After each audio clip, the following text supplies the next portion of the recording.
اس کے بدلے کچھ جاہل لوگ، کچھ ناسمجھ لوگ، کچھ بے پڑھے لوگ اپنے ایک نہ جانے کس جذبے کی تسلی کے لیے ہم سے اکثر و بیشتر مذاق بھی کرتے ہیں، پوچھتے بھی ہیں، مسخرہ پن بھی کرتے ہیں، سنا آپ کے امام زندہ ہیں۔ ارے پرانی مسل ہے انگریزی کی کہ شیشے کے گھر میں رہنے والے کو دوسرے پتھر نہیں مارنا چاہیے،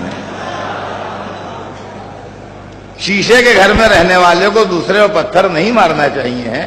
جو مسلمان حضرت عیسیٰ کو 2000 برس سے زندہ مان رہے ہیں، ان کو 1200 برس سے امام کو زندہ ماننے میں پریشانی ہو رہی ہے کہ کیسے زندہ ہے۔ ابے کیسے زندہ کا کوئی سوال ہی نہیں ہے، آپ کیسے زندہ ہیں؟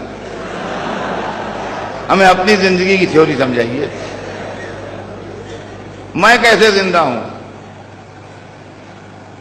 محرم میں بھی زندہ تھا، آپ کے سامنے مجلسیں پڑھ رہا تھا، اب تک زندہ ہوں۔ کیسے زندہ ہوں؟ کیا ڈیفینٹ تھیوری ہے میرے زندہ رہنے کی؟ تو عزیزان گرامی، نہ عمر، نہ صحت، نہ جوانی، نہ تندرستی، کوئی چیز زندگی کی گارنٹی نہیں ہے۔ آپ کہیں صاحب جوان ہیں کیسے نہ زندہ ہو؟ تو کیا جوان نہیں مر جاتے؟ آپ کہیں تندرست ہیں کیوں نہ زندہ رہیں؟ تو کیا تندرست نہیں مر جاتے؟ آپ کہیں صحت مند ہیں کیوں نہ زندہ رہیں؟ تو کیا صحت مند نہیں مر جاتے؟ تو زندہ رہنے کی کوئی ڈیفینٹ تھیوری نہیں ہے سوائے اس کے کہ اللہ زندہ رکھے ہوئے زندہ ہے۔ اس کے علاوہ کوئی معاملہ ہے ہی نہیں۔ کوئی اس معاملے میں دو جواب ہی نہیں ہے، ایک ہی جواب ہے کہ اللہ زندہ رکھے ہے زندہ ہے، اس کی مرضی ہے زندہ ہے۔ تو جب ہم سب اللہ کی مرضی سے زندہ ہیں تو ایک سے ایک چور زندہ ہو، ایک سے ایک بدماش زندہ ہو، ایک سے ایک بے ایمان زندہ ہو، اور جس کے سجدے بندگی کی آبرو ہو وہی زندہ نہ ہو۔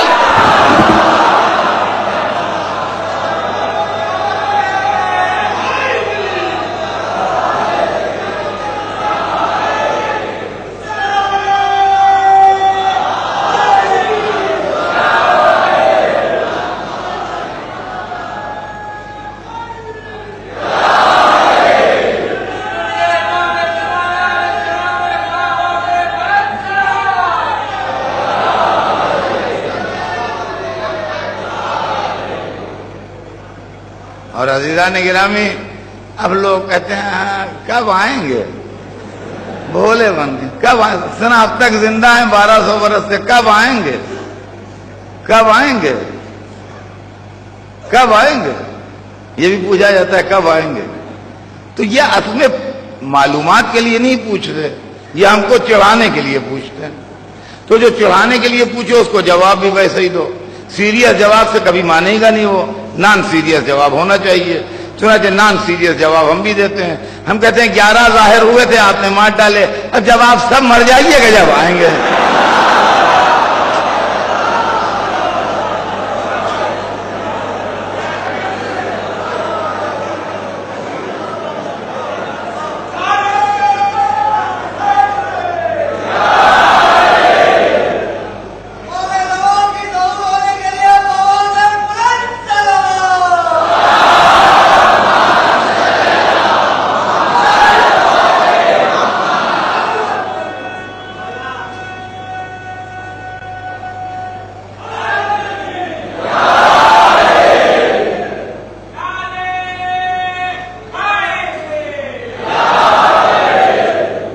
اچھا، ایک طبقہ اور دلچسپ سوال کرتا ہے کہ سنا آپ ان کو خط بھی لکھتے ہیں؟ ہم نے کہا ہاں صحیح سنا ہے، لکھتے ہیں۔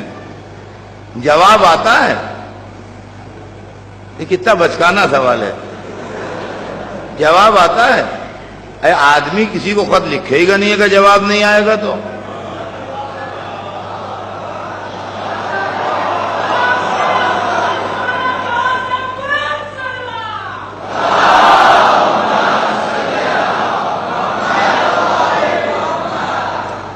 پہلی بات تو یہ ہے کہ خط لکھنا جو ہے وہ کوئی تفریحی عمل نہیں ہے،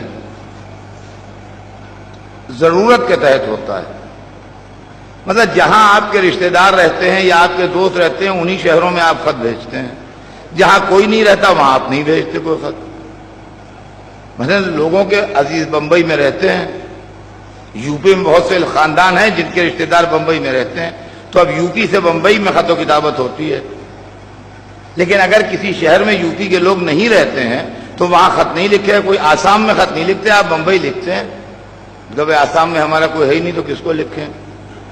ناگالینڈ میں آپ نے آج تک خط نہیں بھیجا, ان کا ناگالینڈ میں ہم کسی کو جانتے ہی نہیں تو کس کو خط لکھیں. بمبئی میں آپ ہر 8ویں دن خط بھیجتے ہیں, ان کا بمبئی میں ہمارے سارے عزیز رہتے ہیں اس لیے بھیجتے ہیں. معلومات جس کا جہاں جو ہوتا ہے اس کو خط بھیجتا ہے, جس کا کوئی نہیں ہوتا نہیں بھیجتا. ایک تو خط کا فلسفہ میاں یہ ہے کہ جس کا کوئی کہیں ہوتا ہے وہ خط بھیجتا ہے, جس کا کوئی نہیں ہوتا وہ خط نہیں بھیجتا. ایک چیز تو یہ. دوسری بات یہ ہے کہ خط کے جواب کی شکلیں دو ہیں. ایک صورت یہ ہے کہ میں نے آپ کی خیریت کا خط لکھا تو آپ نے مجھے جواب میں لکھا کہ شکریہ آپ کا, میں خیریت سے ہوں, آپ کا خط ملا, میں الحمدللہ خیریت سے ہوں. اور دوسری شکل یہ ہے کہ لکھنؤ میں مجھے کسی دوا کی ضرورت تھی جو نہیں مل رہی تھی, اور لوگوں نے بتایا وہ صرف بمبئی میں مل سکتی ہے, لکھنؤ میں تو نہیں ملے گی.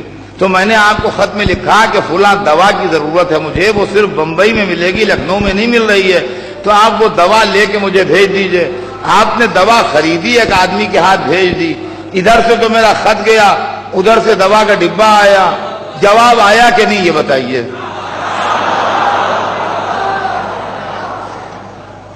جواب آیا کہ نہیں آیا؟ ان کا جواب تو آ گیا. ہم نے ان کو خط لکھا تھا, دوا بھیج دی, انہوں نے دوا بھیج دی. دوا آ گئی, اس کا مطلب خط مل بھی گیا اور جواب آ بھی گیا. تو ہم جو اپنے امام کو خط لکھتے ہیں تو خیریت کا نہیں لکھتے ہیں. اس کی وجہ یہ ہے کہ چمکتا چاند بتا رہا ہے وہ خیریت سے ہیں, روشن سورج بتا رہا ہے وہ خیریت سے ہیں,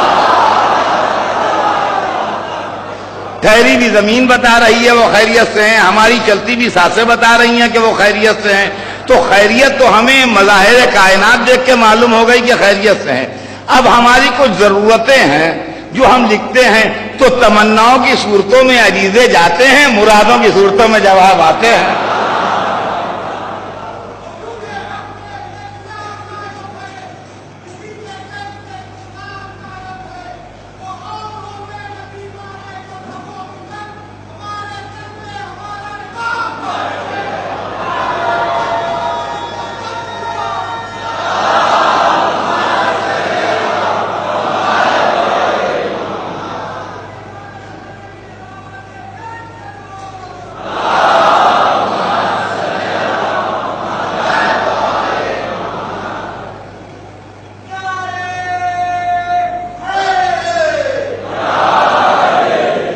اچھا حضور, اب ایک بات اور رہ جاتی ہے, اکثر لوگ وہی پوچھ لیتے ہیں ہمت کر کے, چلو وہ بھی صحیح ہے.